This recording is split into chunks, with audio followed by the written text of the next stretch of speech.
Envoyez.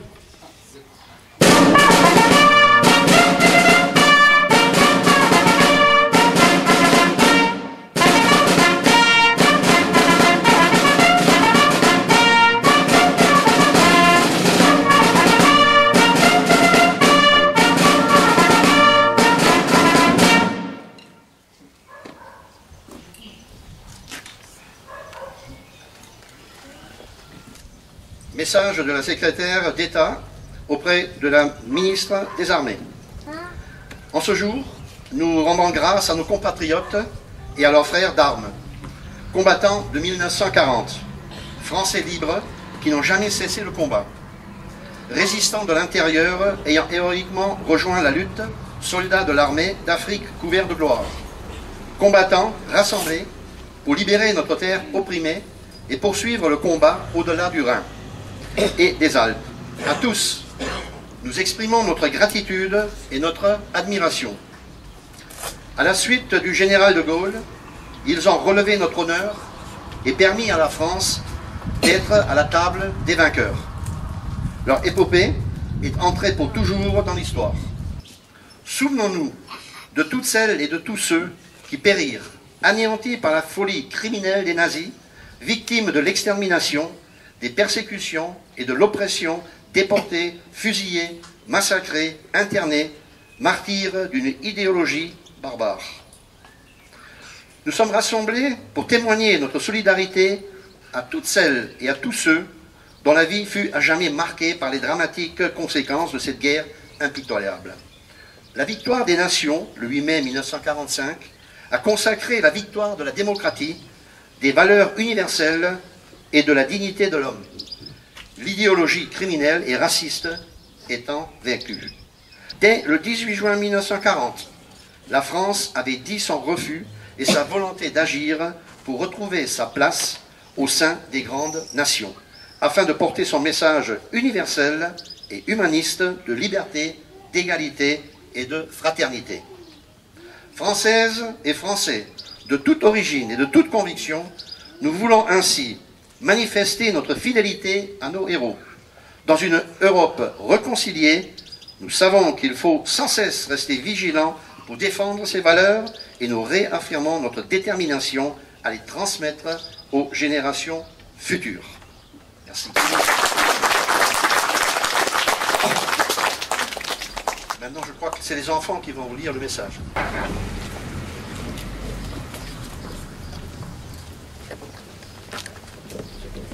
Le 8 mai 1945, l'Allemagne hitlérienne capitulait sans condition. La liberté triomphait de la barbarie, mettant fin à toutes les exactions commises par ceux qui rêvaient d'imposer à l'Europe une idéologie totalitaire. Au jour anniversaire de cette victoire, souvenons-nous et rendons hommage à nos morts, à tous ces soldats de la métropole, d'outre-mer, des forces alliées, dont le sacrifice sur les différents théâtres d'opération a permis cette victoire qui rétablissait la paix et rendait à la France son indépendance. Pour leur courage, leur esprit de sacrifice et leur sens du devoir.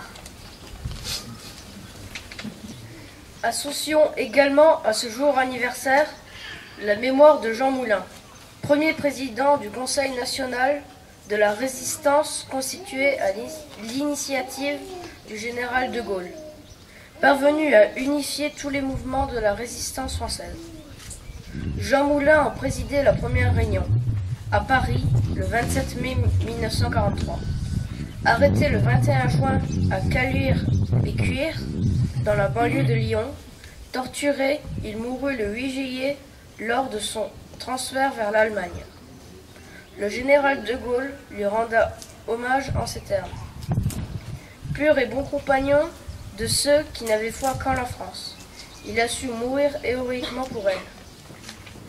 En cette journée où les Françaises et les Français se souviennent et ont conscience que la paix et les valeurs humanistes qui sont les leurs sont particulièrement fragiles, ils regrettent que les espérances nées de cette victoire historique du 8 mai 1945 soient bafouées. Le monde, connaissant encore aujourd'hui des situations de guerre, de violence et de haine. l'Union française des associations de combattants et de victimes de guerre, UFAC, invite donc chacune et chacun, particulièrement les jeunes, à œuvrer pour un monde de fraternité, solidarité et de paix. Vive la République, vive la France!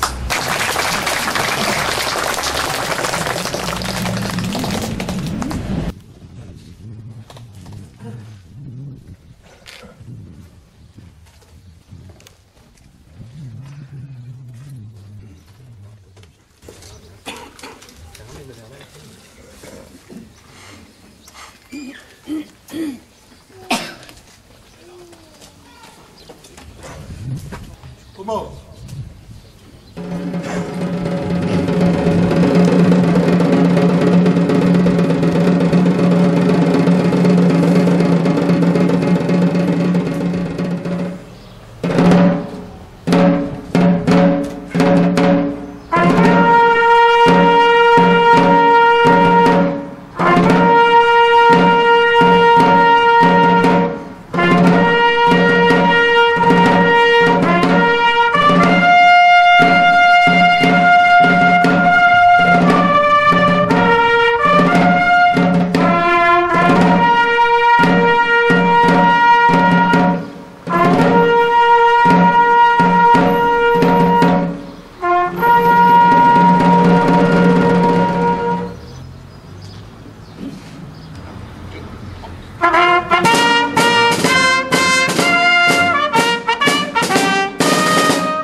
Il me reste encore une tâche agréable à remplir, celle d'honorer M. Schmitt. Je vais demander de bien vouloir s'avancer et remettre au nom de la secrétaire d'État des armées la médaille commémorative.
massacres du passé, quand nos peuples dans la tourmente vivaient dans la haine et le sang. Oh, quelle joie nous enchante, plus de guerre pour nos enfants. Quand nos peuples dans la tourmente vivaient dans la haine et le sang. Oh, quelle joie nous enchante, plus de guerre pour nos enfants.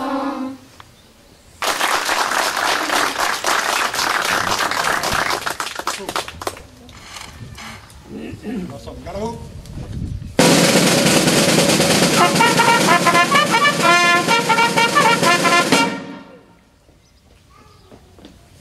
Avant de clore cette cérémonie, je voudrais quand même remercier chaleureusement toutes les personnes ici présentes qui ont participé et qui ont rehaussé bien sûr cette cérémonie par leur présence. Et en particulier, je remercie bien sûr nos musiciens, le brass band de Kervac. Je vous invite tous au pot de l'amitié chez Denis.